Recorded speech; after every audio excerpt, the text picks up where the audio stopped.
Hello, and welcome to Global Trends in Education. My name is Peter Schneider. I am the Vice President of Global at Edsby, a Canadian-based company, but I've had the pleasure of working with teachers and schools and children all over the world for the last 20 years. I've worked with quite a few of the different organizations in the Middle East too. So I've worked with a handful of the schools that maybe you're in right now, but I've also done work with the Abu Dhabi Education Council, working on the World Robotic Olympiad. I've worked with the UAE MOE on reading projects. I've worked with ISTE in collaboration with ABEGS, the Abu Dhabi Council, or excuse me, the Arab Bureau for Education in the Gulf States on a professional development project, as well as several other different governments and schools around the world. And I have the pleasure to be able to speak with you today and hopefully be able to share some insight on what's going on in the world. I think we're ready for the presentation now.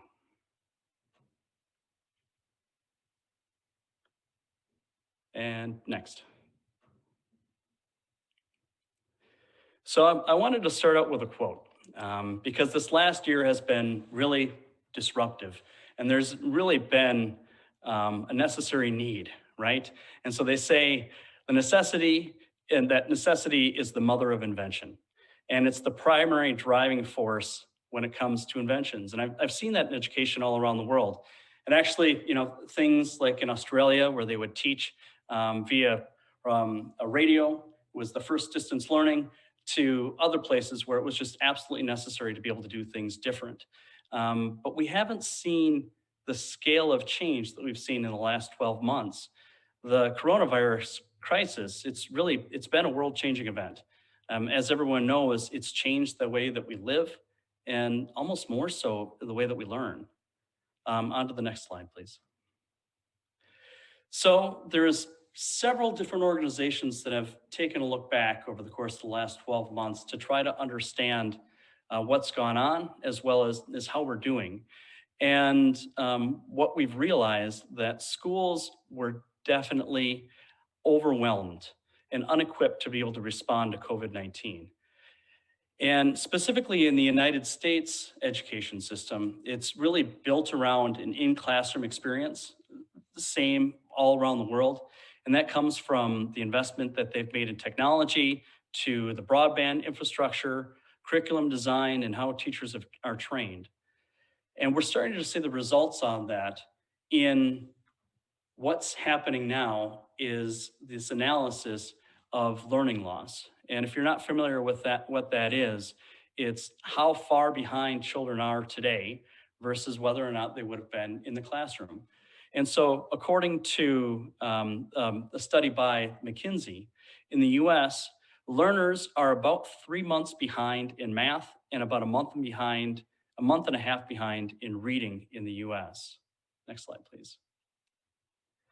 The UK government did a similar study, and they're seeing that their kids are about 2 months behind in education when it comes to both reading and math. Next slide, please. But to say the least, there is light at the end of the tunnel. So the Brookings Institute took some of those figures and took some of that research and tried to apply it to, how can we take what we've learned over the course of the last 12 months and really power up schools? And so they decided to take the approach of taking a step back and saying, okay, at the heart, what are we trying to do, especially with this new reality?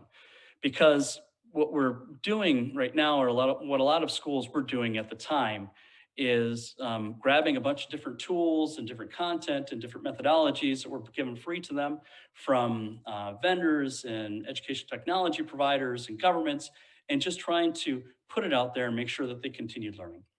And those tools weren't necessarily put in place to support pedagogy or support the pedagogy that supported the best way of learning.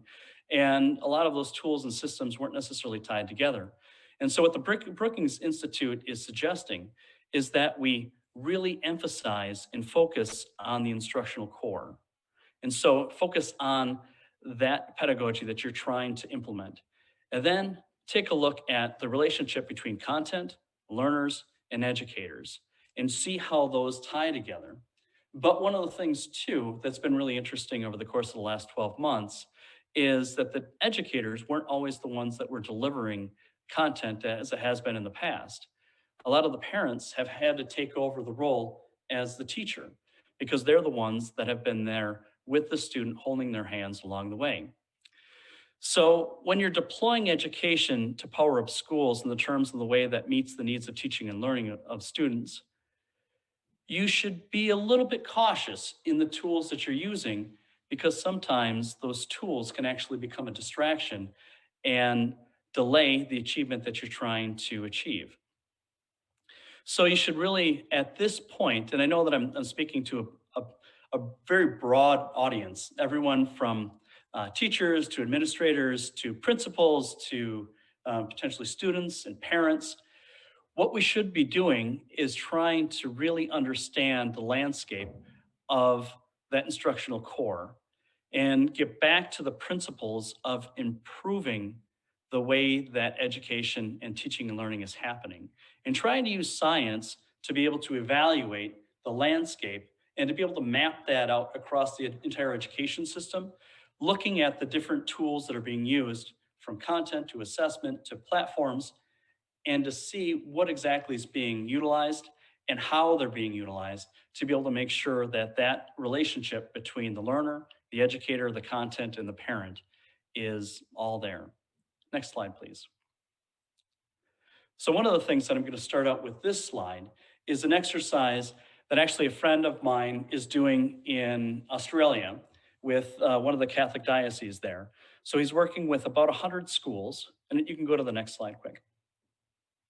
There you go. And he's taking a look at and assessing, mapping out the different areas of that learner's journey, all the way from content, assessment, teaching and learning, student information, communication. And again, that's communication not just from the teacher to the student, but also to the community and to the parents, the administration. And then something that is relatively new over the course of the last 12 months is this idea of synchronous learning. And so next slide, please. If we take a look at the way that the world looked, well, you can't say 12 months ago because we were in the in the throes of everything. It closed down right about now, this time last year. But if you take a look at the beginning of the year last year, this is what the landscape looked like. Where you had content being provided by usually a publisher who would provide textbooks or online materials along with assessment. A lot of the teaching was done in the front of the classroom. You may have had different tools for student records, including student information systems. And that could be something being provided from the UK, like Capita Sims or PowerSchool.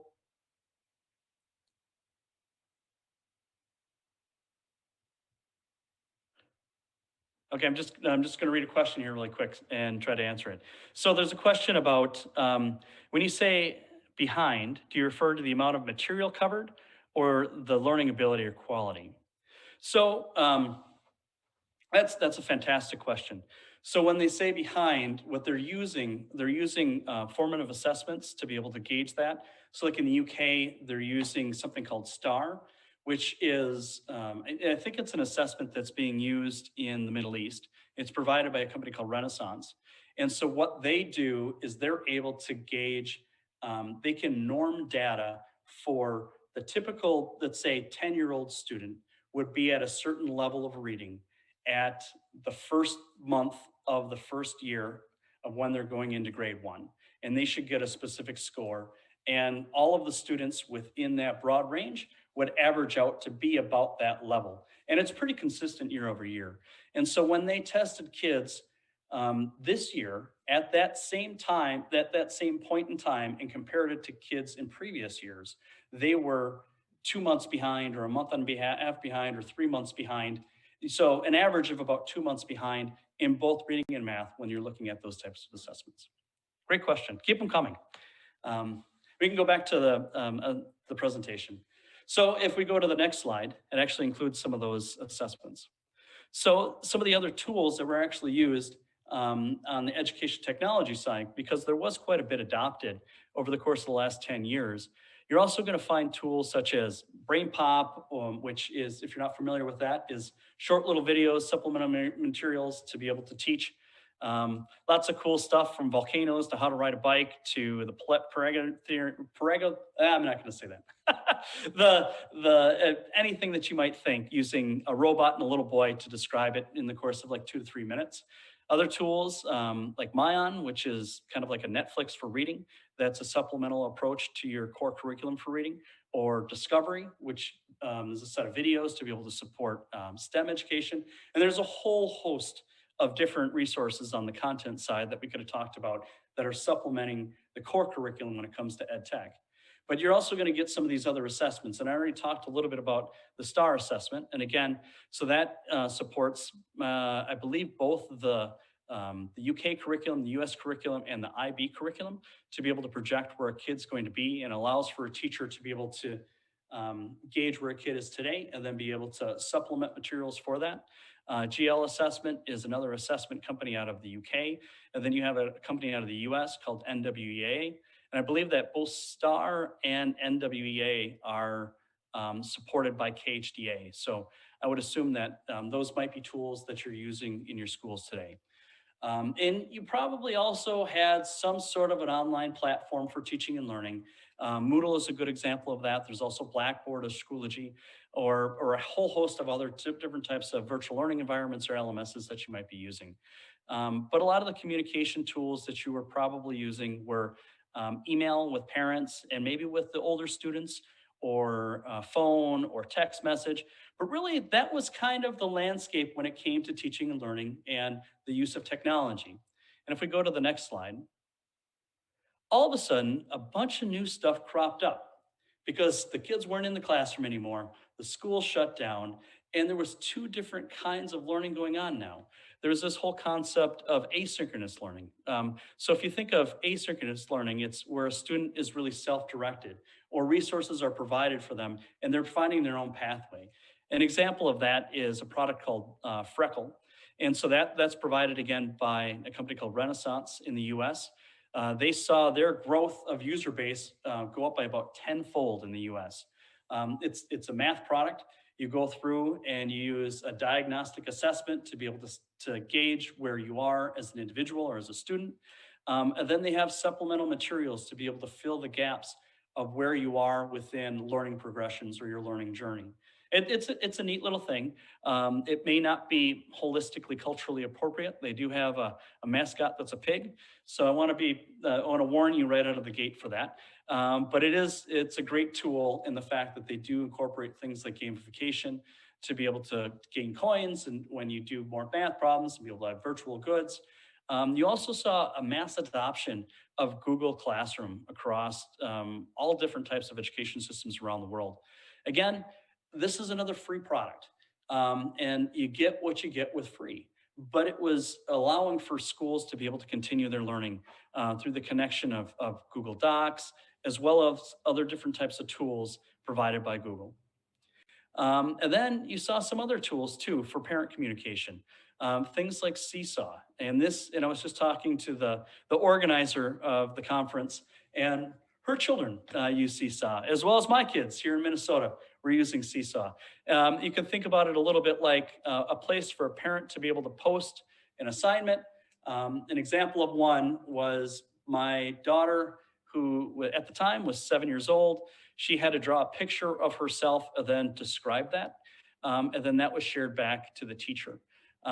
Again, very limited in scope, but was able to accomplish the goal of what they were trying to do at the time, but definitely not the environment that there would have been for my daughter if she would have been in the classroom and would have been able to have one-on-one time with the teacher to be able to talk through the drawing of herself and the explanation of why she drew what she did. And what you're also seeing is a mass adoption of different tools on the synchronous side. So to be able to supplement the asynchronous learning, schools started to adopt tools like Google Meet and Microsoft Teams and Zoom to be able to allow for classrooms to start to go back to that concept of the teacher being in front of the class and students to be able to collaborate. And again, those were great tools. And we're doing the best that we could.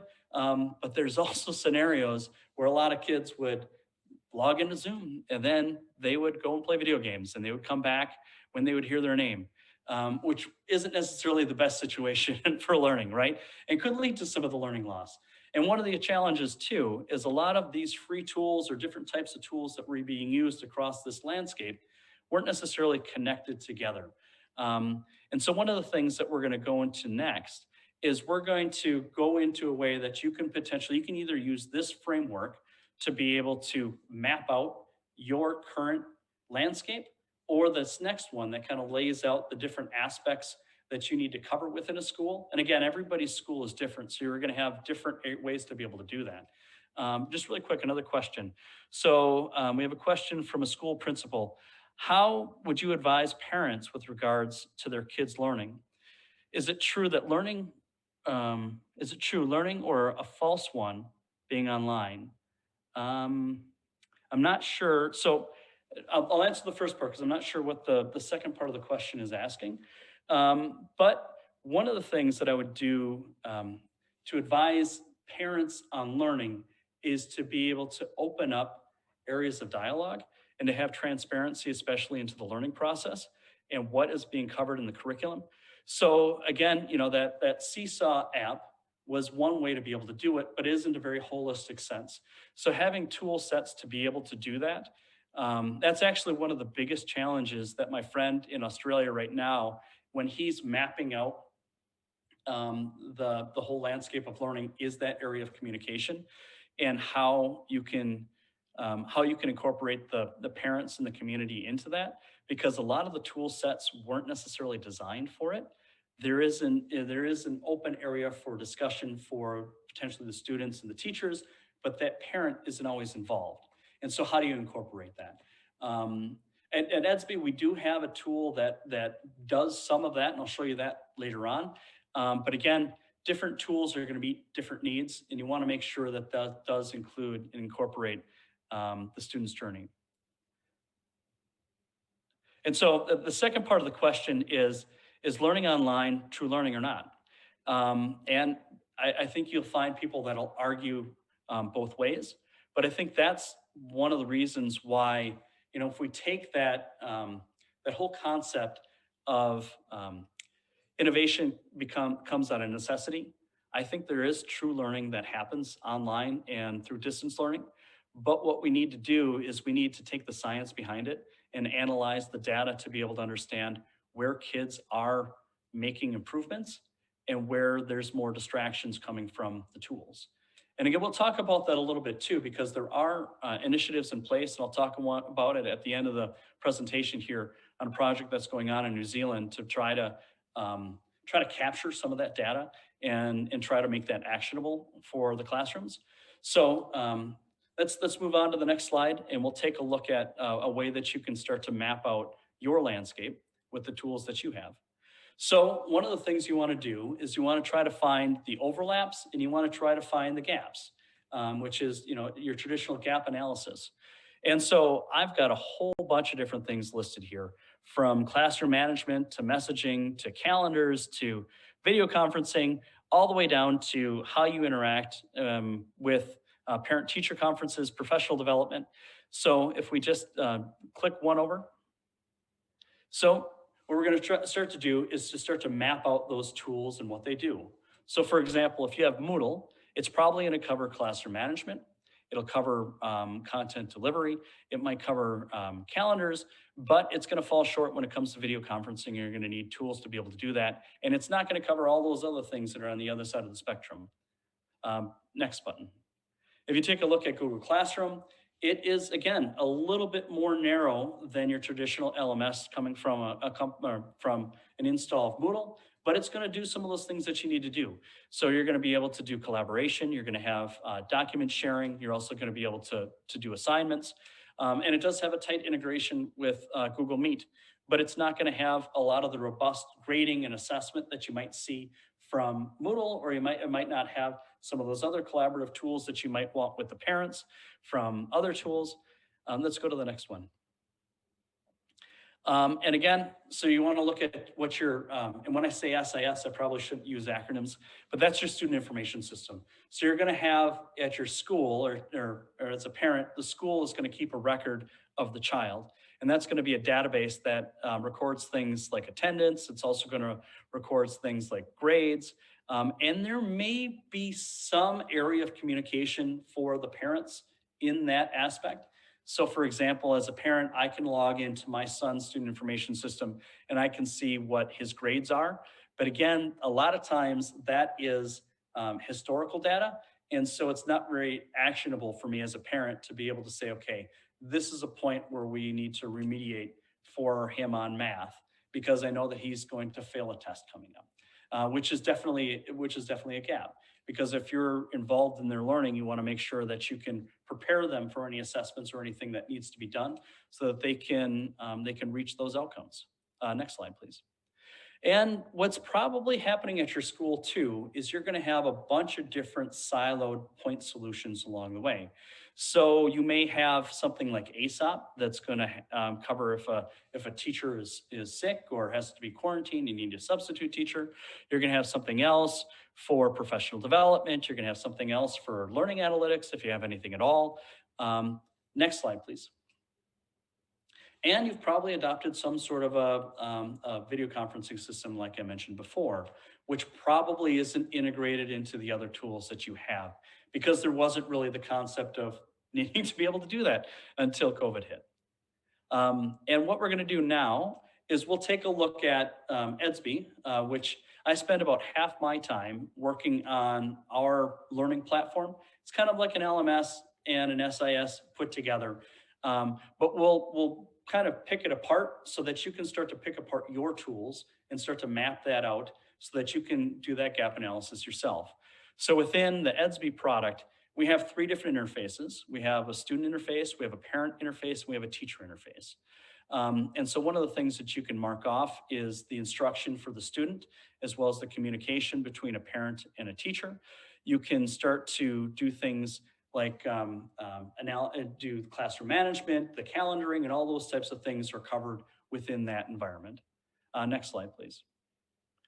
We also have a pretty robust area for evidence of learning, which is the assessment of smaller children, where a teacher or student actually can document their learning journey, and that can then be pushed back to the parents almost like in an Instagram feed. So you can follow the daily activity of that child utilizing some of the tool sets. So the student might use their iPad or they might use their phone or their parent's phone to be able to capture a document or a picture or something that they're working on, share it back with the teacher. The teacher then can say, okay, they're meeting these learning objectives, and then that is then shared back with the parent to say, okay, your child is doing really well in these areas, but they're struggling in these areas.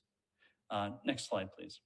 One of the other things that we incorporate in our platform, which is in some of the other platforms as well, is this concept of groups. Well, and so one of the questions is, would this product be replacing the messy email communication of schools? And I was just kind of getting into that. So one of the philosophies in a few of the learning platforms that focus on communication is this concept of groups. So right now, a very inefficient way to be able to communicate is to use email. Well, I'll give you a great example of a communication tool that we used in our project that I was working on with the Ministry of Education in the UAE. So I was working with about 15 schools on a reading program that covered, I think, about 3 different levels with different age ranges. But what we did is we set up a WhatsApp group for the teachers. So it allowed for them to be able to text back and forth when they had a question or when they had a success or whatever they needed. They were able to have people on that WhatsApp group that were from both the Ministry of Education, from the administration of the school. We also had the teachers on that, and we also had the vendor on it so that if it was a support question, they could answer it. A lot of times the teachers were answering each other. And really what we were creating is this concept of a virtual personal learning community, which again, gets back to that communication tool set. So you can create those communities where you can have communication coming back and forth. What we do in EDSB, and if we go back to the slide again, we create these things called groups. And if you're familiar with Facebook, which I believe that most people are, at least I do. I use a ton of groups in Facebook. So I have a Facebook group for my community that I live in, my neighborhood. So if there's a strange vehicle driving through, somebody posts, oh, does anybody know who was driving that black truck in the middle of the night last night? And somebody can say, oh yeah, that was my son coming home from work. So you understand what's going on in the neighborhood. I also have a group for my son's baseball team. So that if we know that, oh, the kids are wearing these jerseys on Saturday, so make sure that you bring them. And then different parents can coordinate rides. The same thing can be true within a school. And so within our environment, we create these groups from everything from the teacher and the students creating a group around math, to a group of math teachers getting together and creating lesson plans in a personal learning community type environment, to parents who want to be able to support a school play that needs to have volunteers, that needs to have equipment brought in, and different scheduling and those types of things. And even in our organization as a company, we use these groups to manage our everyday life. And again, fully accessible on the phone. You just pull it up like you would, and you get a notification like you would in Facebook. And it's a great way to be able to communicate. So having some sort of an infrastructure like that can create a community or different type of groupings of individual, whether or not it's WhatsApp, texting, or an online platform like this, is a great strategy for communication, especially with parents. Let's go to the next slide. And another key element that was asked earlier on is this concept of also recording data. So one of the screens that you're seeing here, at least within our platform, is we record information about the user or about the student, and not just what's going on within, where they point and click, but all the assessment data, and allowing for that to be able to be shared with the parents. We partner with a company called Microsoft, or everyone knows Microsoft, but we use their product called Power BI that allows for different types of dashboardings and tools to be able to take that data and overlap it with other things. So like what you might want to do is you might want to take the STAR results, the reading results of STAR, and overlay that with language arts results, and seeing if a student's a really strong reader, and trying to understand if that's holding through their grades in language arts. Or the same could be true with math, or whatever you might want to do, but it allows for you to be able to see in real time what's actually going on with the learner. And next slide as well. And then what you can also do too is you can start to do some more analysis. So you can take other things like attendance or location or something else, and start to overlay that with information to be able to understand what's going on, either as an administrator or as a teacher, or all the way down to the parent. So next slide. And one more. So again, what we're going to do is just a quick exercise of mapping out, if we had EDSB within the classroom, what that would look like. So if we map out EDSB, next one, you're going to see that we fall in a little bit of area of assessment, but what EDSB does not do, it does not provide content. So you're still going to need areas of content. You're still going to need to have assessment. You're still going to need to have synchronous learning, and you're still going to need to have other areas of communication. But we cover areas of student information, teaching and learning, and that assessment piece. And one more slide. And so you're going to take a look at, okay, so this is our content. And then next slide. And we're also going to use some of these supplemental materials, and we're going to make sure that those all integrate together. And we're also going to use Zoom for our synchronous learning, and we're going to make sure that that integrates into our learning platform, as well as our content, to be able to make sure that we have a seamless approach and an integrated approach for teaching and learning. And so now, again, this, for that previous slide, we'll share the slides with you guys, so that you can do your own mapping and better understand what's going on and see where those gaps are. But it's a great exercise to be able to do. And so if we go to the next slide, what we're going to do is kind of look at what is potentially to come. And this might be a little bit a little bit small, but in education, what you really should be doing, if you look at the center of the circle, is it says a single student record repository. And what that really is, it's the whole child, right? And so it's that student's journey. And so it's all the information about that child from their well-being, their social emotional learning, to their allergies, to their progression in math, to how strong they are in reading, to how many days that they've missed. Everything that you'd want to know about that child is brought together from all of these different connected systems potentially. And so you can see in an integrated world, you have those connecting with the healthcare system. You have them connecting with your student information system, with your learning management system, with the parents, with the community. You have everything flowing together, but you also have roles and responsibilities. So, for example, if you're connecting this rich student record to the healthcare system, what you don't want them to be able to do is to see data that's protected. But you might want them to be able to see the attendance data, but not necessarily the specific information about the children, because the healthcare system might want to know, oh my gosh, in this section of the community, students are absent at a rapid rate. There might be another wave of the pandemic coming. Or within the holistic school, you may see a big drop in math achievement.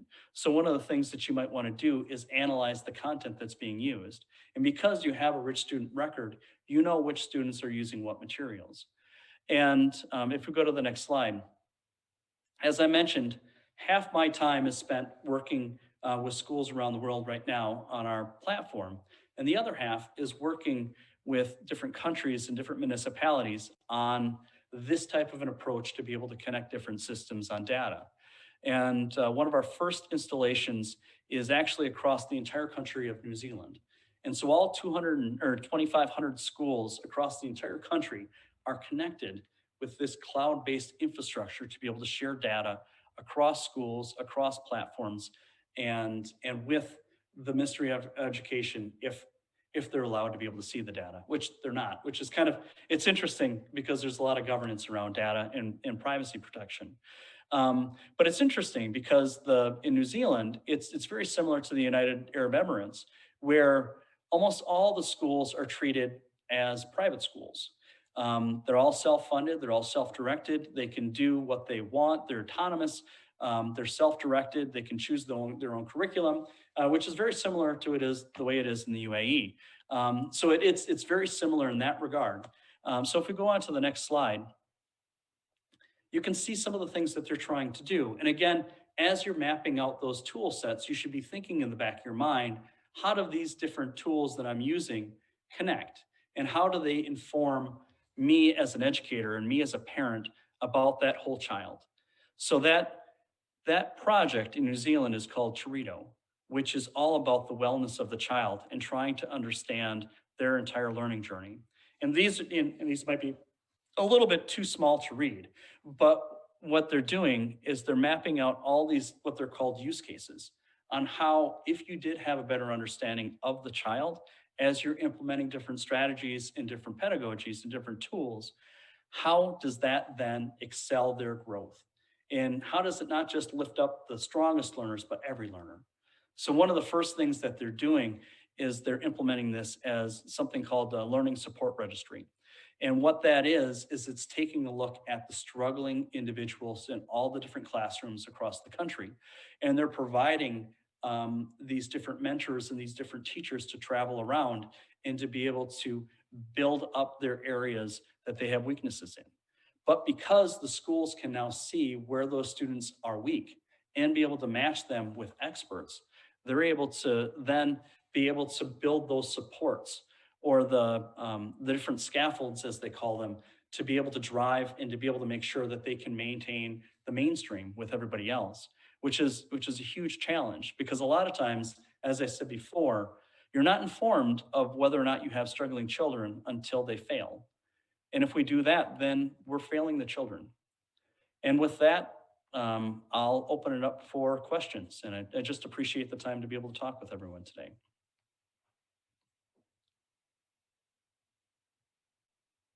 Do you know what? That's a great question. We're actually, right now, we're talking to a whole bunch of different underdeveloped countries. There, one of the things that is, I guess, the plus side of the pandemic is the need to be able to build up infrastructure in a lot of these countries. I just got done doing a project in Seychelles over the course of this last 12 months and adopting technology systems across those schools. And one of the biggest challenges was just the internet and devices and things like that. And what we're finding is governments and underdeveloped countries are actually, they're adopting at a rapid rate, and a lot of funding is flowing to be able to make sure that schools are connected, and that kids are connected, and that they have devices. And once those are there, it allows for you to do things like what New Zealand's doing. It creates a solid foundation for innovation. So once you have an architecture in place that allows for that rich student record or the learning journey of the student, you could rapidly adopt different tools and different pedagogies and gauge whether or not they're effective almost in real time. And you can transition and do things really quick.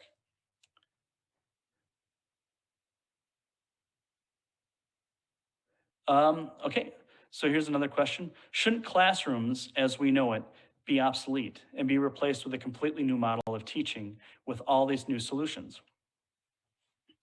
That's a great question. Um, maybe not. So what what we do know is that the traditional way of teaching of the school has been an effective way to be able to do teaching and learning over the course of the last several thousand years. What we don't know is what it would look like for kids if there was no school. The only thing that we do know is what it looks like for 12 months when there has been no school. And the evidence is showing that kids are lacking 2 to 3 months of knowledge that they normally would have being in the school. And again, does that tie back and does that correlate to not having the school? Probably, maybe yes, maybe no. We don't really know yet. I mean, but that's one of the reasons why it's really important to understand that whole learner's journey, especially within your schools and with the way that you're working with your students, so that you can analyze what's being effective and what's not, so that you can make those changes and you can strengthen those areas that are actually helping kids achieve. That's a great question. Any other questions?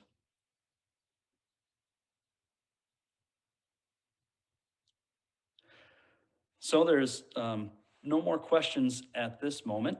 So again, thank you everyone for joining me. I know that's really late at night. It's almost noon here in Minnesota, so it's got to be getting on pretty late here in the UAE. Thank you again, and we'll share the slides with you guys, and I'll be available for contact if you want to continue the discussion. But again, keep doing what you're doing, especially with the world that the way it is. Parents, keep holding up those kids and pushing them forward. And teachers, keep doing everything that you're doing because it's amazing what you've been able to accomplish in the last 12 months. Thank you.